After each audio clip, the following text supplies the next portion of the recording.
The champagne flute shattered against the marble floor of the Fairmont Grand Hotel ballroom as Madison Sinclair watched her fiancé of 3 years marry a complete stranger at what was supposed to be their wedding.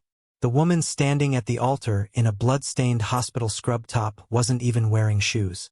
20 minutes earlier, everything had been perfect. Madison had spent 18 months planning this day.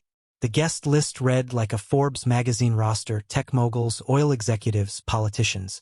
Her father's investment firm had secured partnerships worth hundreds of millions based on tonight's union with the Blackwood family empire. She'd chosen the Belgian lace for her Vera Wang gown down to the last thread, tasted 47 different cake flavors, and personally supervised every detail from the imported Italian roses to the handwritten calligraphy on 300 invitations. But now she stood frozen in her $25,000 dress, watching Alexander Blackwood, heir to a tech fortune worth $2.8 billion, slip a platinum band onto the finger of a woman whose name he didn't even know. "Do you, Alexander James Blackwood, take this woman to be your lawfully wedded wife?" "I do." The words echoed through the stunned silence of 300 wedding guests. Madison's hands trembled as she clutched the bouquet she'd carried down the aisle just moments before everything went wrong. It had started when Alex collapsed during his vows. 1 second he was promising to love and cherish Madison until death do them part. The next he was convulsing on the white runner carpet, foam gathering at the corners of his mouth. The woman, a complete stranger who'd somehow slipped into the back row without an invitation, had vaulted over 3 rows of shocked guests and dropped to her knees beside him. "He's been poisoned," she'd shouted, her voice cutting through the chaos of screaming bridesmaids and panicked guests. "Someone call 911 now." While everyone else stood paralyzed, she'd worked with the precision of a battlefield medic. Madison watched in horror as the woman forced Alex's mouth open, checking his airways, then reached into her purse for what looked like an EpiPen. "This isn't anaphylaxis," the woman muttered, more to herself than anyone else. "The muscle rigidity, the foam." Someone gave him strychnine. Strychnine. The word hit Madison like a physical blow. Who would poison Alex? And how did this random woman know so much about it? The stranger had grabbed a champagne flute from a nearby table, emptying it and crushing it against the altar steps. Using the jagged glass, she'd made a small incision in Alex's forearm, ignoring Madison's horrified screams, and began applying pressure in a way that seemed to slow his convulsions. "I need activated charcoal," she demanded. "Does anyone have any supplements? Anything with charcoal in it?" When the crowd stared blankly, she'd cursed under her breath and started chest compressions.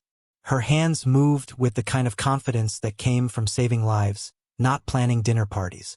The paramedics arrived within minutes, but by then the woman had already stabilized Alex enough that his breathing was steady and the convulsions had stopped. As they loaded him onto the stretcher, his eyes had fluttered open and focused on his rescuer's face. "What's your name?" he'd whispered. "Emma," she'd replied, her hand still pressed against his pulse point. "Emma Chen." That's when Alex had done the unthinkable. With 300 guests watching, with Madison standing there in her wedding dress, with cameras rolling for what was supposed to be their fairy tale ending, Alex had grabbed Emma's other hand. "Marry me," he'd said, his voice weak but determined. "Right now, before they take me to the hospital." Madison had actually laughed, because surely this was some kind of shock-induced delirium. But then she'd seen the look in Alex's eyes. It wasn't confusion or gratitude. It was something deeper, something that looked almost like recognition. "Alex, you're not thinking clearly," Madison had started, but he'd cut her off. "I've never been more clear about anything in my life." His gaze had shifted to Madison then, and for the first time in 3 years, she'd seen something that looked like pity. "Madison, I'm sorry, but I can't marry you." The officiant, a family friend who'd known Alex since childhood, had tried to object, but Alex had been insistent. In the state of California, he'd explained with the kind of legal precision that came from growing up in a family of corporate lawyers, they could perform an emergency marriage ceremony with just 2 witnesses and proper identification. Emma had tried to refuse.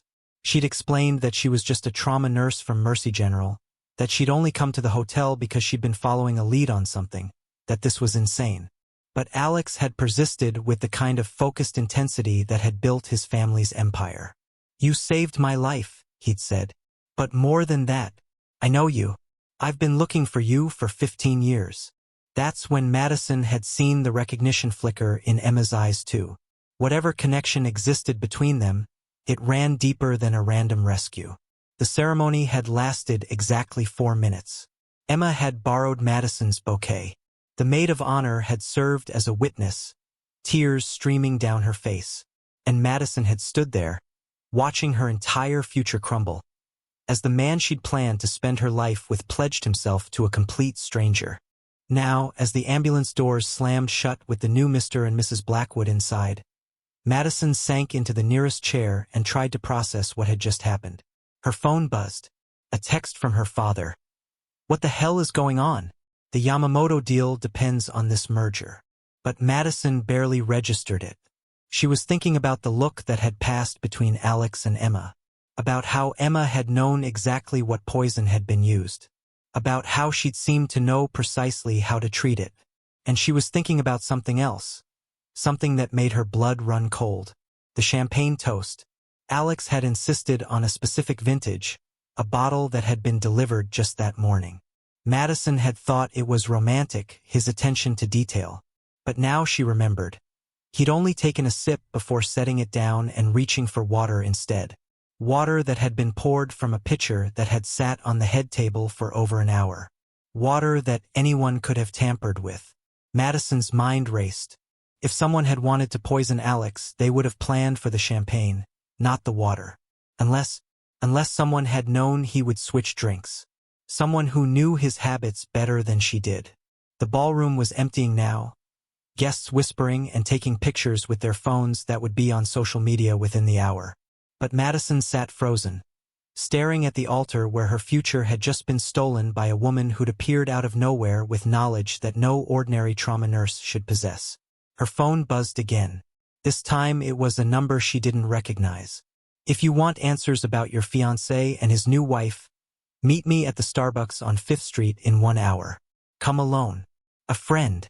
Madison stared at the message, her heart pounding. Everything about this day had been wrong, planned, orchestrated. But by whom? And why?